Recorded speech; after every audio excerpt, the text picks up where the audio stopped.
Seja bem-vindo ao canal Assim Diz a Palavra. Eu me chamo Luiz e hoje eu quero te ensinar passo a passo a como elaborar uma estrutura de um esboço de pregação.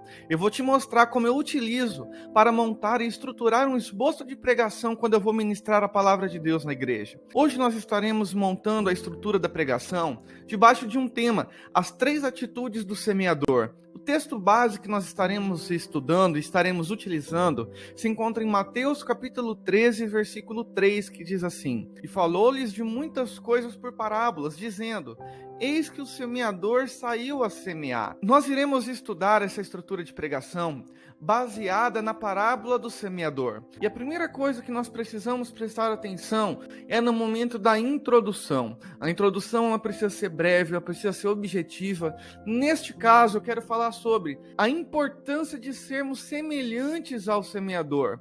Ao contrário da maior parte das estruturas de sermão, eu não vou focar essa estrutura diante do solo ou da rejeição de cada pessoa diante da semente que é semeada. Eu quero elaborar com você uma estrutura baseada nas atitudes que o semeador tomou diante daqueles que ouviriam a palavra de Deus. Nós nunca podemos esquecer que a introdução ela precisa ser breve e ela precisa trazer de forma resumida sobre aquilo que você irá tratar, aquilo que você irá elaborar diante de todo o desenvolvimento da estrutura do esboço da pregação. A estrutura da pregação que nós iremos elaborar neste vídeo é a estrutura por tópico. É uma ferramenta na qual vai facilitar aquele que está começando o seu ministério da palavra de Deus.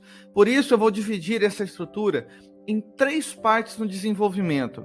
A primeira parte nós iremos falar a respeito da primeira atitude do semeador. Lembre-se sempre, compare as coisas espirituais com espirituais. Procure sempre colocar versículos que irão facilitar o entendimento daqueles que estão te ouvindo a respeito do tema na qual você estará abordando, na qual você estará tratando diante da igreja. A primeira atitude é o semeador conhecia o valor da sua semente. Para explicar o valor da semente, eu referenciei 3 versículos. O primeiro versículo, o Salmo 126, versículo 6, que diz que a semente ela é preciosa. Em Lucas capítulo 8, versículo 11, a palavra de Deus vai nos ensinar que esta semente ela é preciosa, ela é valiosa, porque ela é a própria palavra de Deus.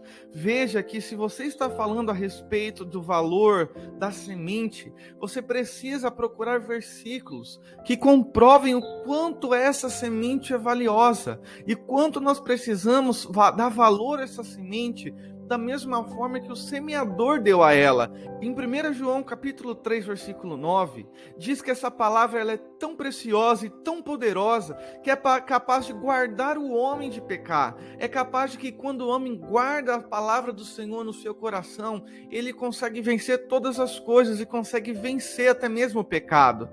A segunda atitude do semeador, ele deu oportunidade para todo tipo de solo. Neste momento, nós precisamos falar que Deus ele veio para salvar a todos, e não só apenas aqueles que nós escolhemos. Nós precisamos falar da importância de que nós não podemos escolher a quem nós iremos evangelizar, a quem nós iremos dar uma palavra, a quem nós iremos dar apenas um versículo, porque nós não podemos julgar quem merece e quem não merece receber a palavra de Deus. O semeador, ele semeou a palavra, ele semeou a sua semente em todos os tipos de solo. E aqui eu referenciei 2 versículos bíblicos. O primeiro, 1 Timóteo 2,4, que diz que a vontade de Deus que todos os homens se salvem.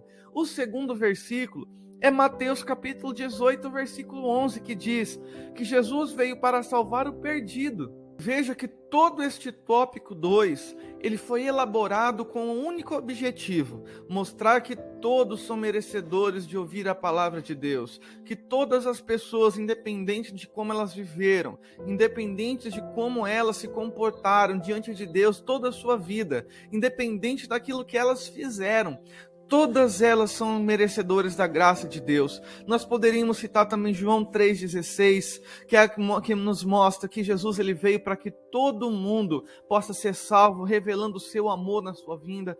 Veja que este tópico inteiramente foi elaborado para mostrar que a semente precisa ser semeada diante de todas as pessoas, independente da forma que elas viveram diante de Deus. O terceiro tópico e a terceira atitude do semeador é que ele persistiu até ver o fruto do seu trabalho. Neste tópico, nós podemos elaborar a respeito da importância de sermos perseverantes, a importância de não abandonarmos uma alma, a importância de termos sempre o objetivo de continuar levando a palavra de Deus, ainda que as pessoas rejeitem, porque haverá pessoas que irão rejeitar a palavra de Deus, mas há pessoas que também serão frutíferas. Há pessoas que receberão de bom grado a palavra, mas que do longo do caminhar, ao longo da sua caminhada com Deus, elas vão abandonar a fé.